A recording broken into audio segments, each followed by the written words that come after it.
마도와이즈 동행 6째 주 3째 날입니다. 권위에 대한 순종, 기도로 시작하기. 주 예수님, 오늘 당신 앞에 겸손히 엎드립니다. 주님이 저에게 계시하여 보여주시려는 모든 것을 제가 마음을 열고 순전히 받아들일 수 있게 해주세요. 주의 마음에 합한 인생을 사는 여성이 되게 해주세요. 예수님의 이름으로 기도합니다. 아멘. 마들린과 루크는 아시아에 살면서 하나님이 사랑하도록 부르신 사람들을 섬기는데 큰 보람을 느꼈지만 외국인이어서 겪는 제약과 어려움도 적지 않았다.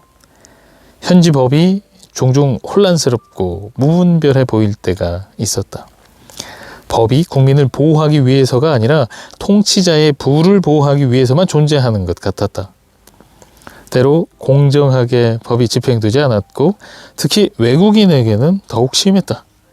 그런데 말씀을 읽거나 기도할 때 하나님은 지금 우리가 사는 땅의 권세에 복종하라는 것이 하나님께 순복하는 신앙을 증거하는 가장 훌륭한 방법이라고 말씀하셨다.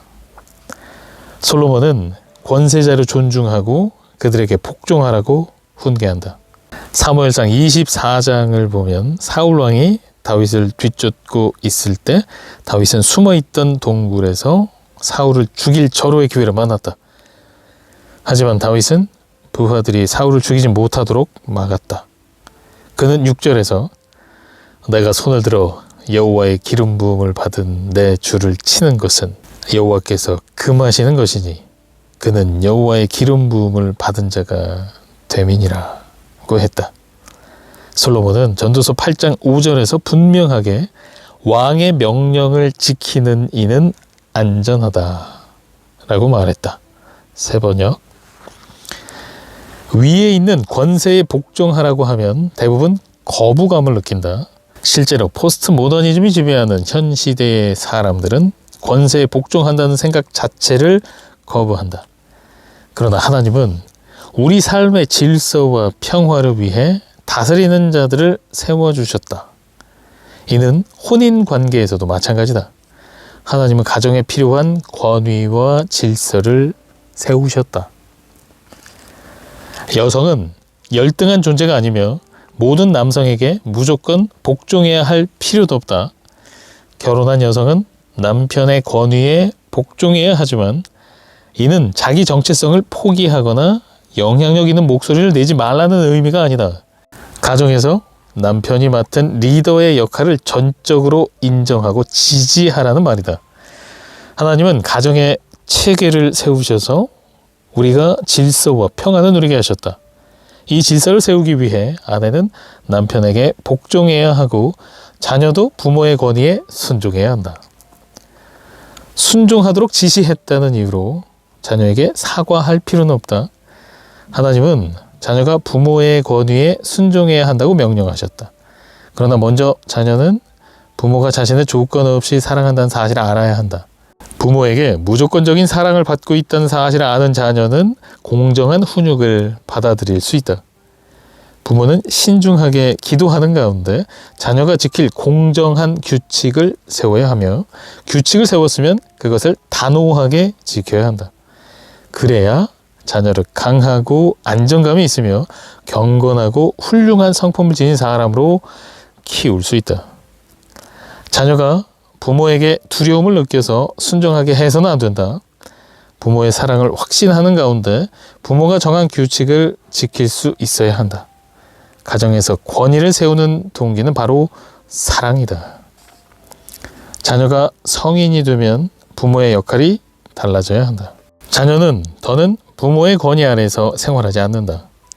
이제 부모의 역할은 상담자나 친구가 되어야 한다. 자녀가 부모를 존경하고 공경할 충분한 이유가 생기게 해주라. 부모로서 존경받을 만한 행동을 하라. 예를 들어 어떻게 주변 사람들의 조건 없이 사랑하는지 본을 보여주고 어떻게 기쁨으로 다른 사람들에게 물질을 나누는지 몸소 가르쳐준다.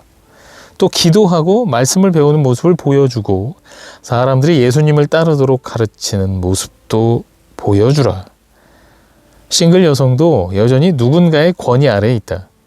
더는 부모의 권위 아래에 있지 않더라도 직장 상사의 권위 아래에서 그들의 지시를 따르고 있을 것이다.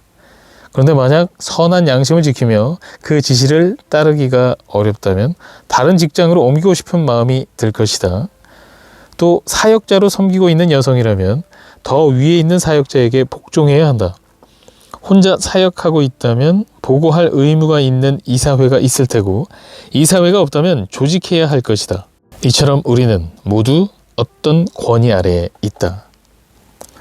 솔로몬은 우리가 권위에 복종한다고 해도 때로 이 세상에서 억울한 일을 당할 것이라고 경고한다. 어머니가 살아계실 때 내가 억울한 일을 당한 뒤 원망하고 불평하고 있으면 어머니는 항상 이렇게 말씀하셨다. 얘야, 세상은 공평하지 않단다. 어머니의 조언은 솔로몬의 조언과 일맥상통한다. 즐겁게 살라. 세상의 모든 일을 공평하게 바로잡겠다고 지나치게 힘쓰지 말라. 마음을 모아 하나님을 경외하고 그분을 인생에서 제일 중요한 분으로 모시며 인생을 누리는데 힘쓰라. 이런 인생을 추구하면 언제나 기쁨을 누릴 수 있다. 불순종하며 살아가는 자들은 언제나 있을 것이다. 심지어 겉으로는 매우 신앙심이 깊어 보이지만 마음에는 죄악으로 가득한 사람도 있다. 때로 다른 사람이 받아야 할 벌을 당신이 부당하게 받는 일도 생길 수 있다. 모든 사람이 다 법을 지키지는 않는다. 하지만 하나님의 권위와 그분이 우리 위에 세우신 권세자에게 복종할지 여부는 우리가 선택할 수 있다. 그리고 기쁨도 우리의 선택에 달려 있다.